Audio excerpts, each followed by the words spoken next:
Be ready, 10 seconds to go.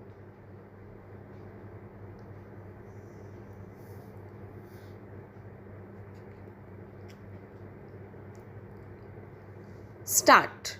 We are lucky in having this centenary of the posts and telegraphs soon after having celebrated the centenary of the Indian Railways.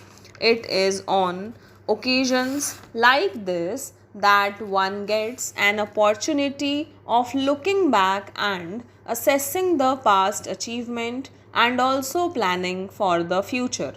It is indeed gratifying that these important occasions have synchronized with our 5-year plan.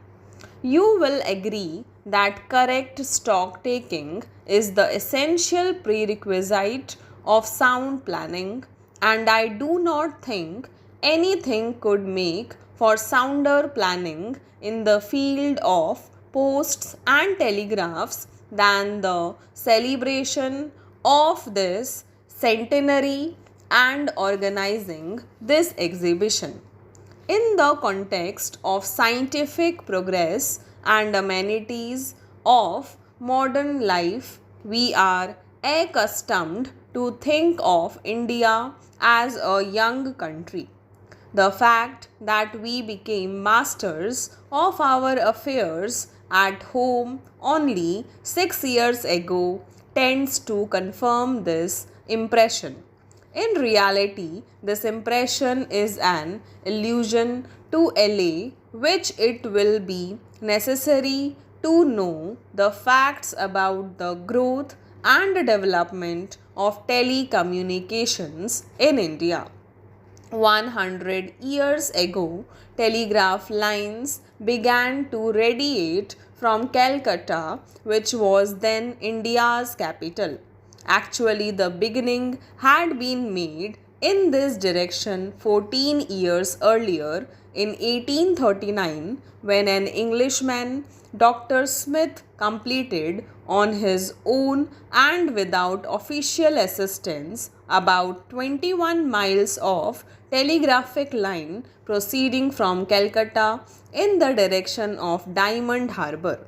It was, however, in 1851 that the first telegraph line to carry traffic was constructed between Calcutta and Diamond Harbour. The next 2 years may be said to be a period of experimentation. Towards the end of 1853, the experimental stage ended and countrywide expansion of telegraphic traffic was planned. The first line to be taken in hand was between Calcutta and Agra in November 1853. Since then, our telegraph services have gone on expanding in all directions.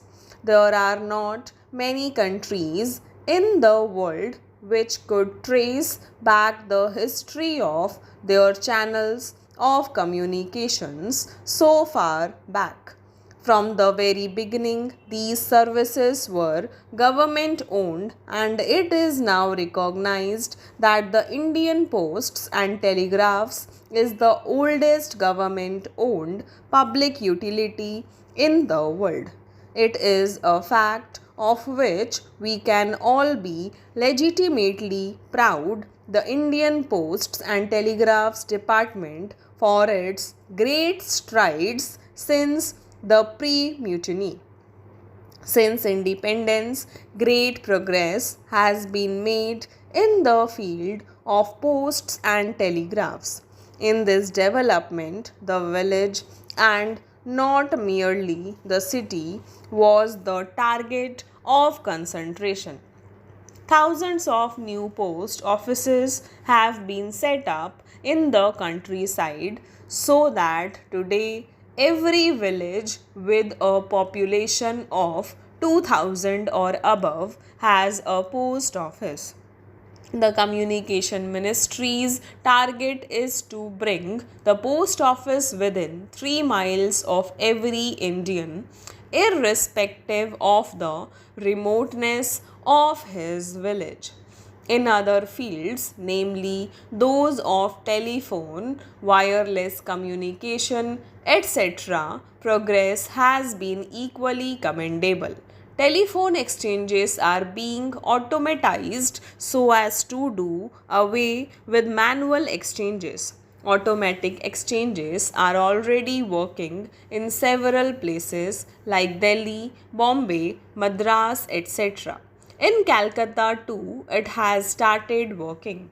The next places to be taken up are Lucknow, Patna, Jaipur, Ajmer, Gwalior, and Coimbatore. It is proposed to install high power wireless transmitters at Calcutta, Bombay, Madras, and New Delhi and strengthen the coastal wireless stations. The all round expansion of the wireless network will cost rupees 57 lakh. The Indian Telephone Industries factory at Bangalore has already started supplying automatic exchange equipment. A telephone cable factory is in the offing at Chittaranjan and a teleprinter factory is proposed to be set up soon. This record of progress is indeed very satisfactory. Nevertheless, quite a lot has yet to be achieved. I am glad that the Posts and Telegraphs is conscious of this fact and does not propose to rest on its oars. It is concentrating on its 5-year plan, of which expansion and modernization are the slogans. In the plan, rupees 48 crore are earmarked for capital outlay. The objectives of the development plan include the opening of a telegraph office in every town of 5,000 or more, in every subdivisional headquarter and in every thana or police station, irrespective of its size. Every district headquarter and every town of the 30,000 or more will have a telephone exchange by this year. Trunk facilities will be extended to every subdivisional headquarter as well as to every town having a population of 20,000 or more. A large number of public call offices are to be opened. Lastly, the welfare of workers is a cardinal principle with the P and T department. Their working conditions will be improved and a definite number of them will have been provided government accommodation by next year.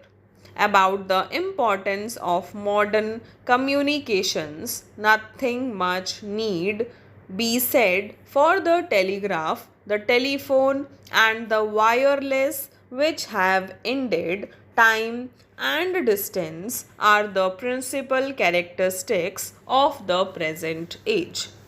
Stop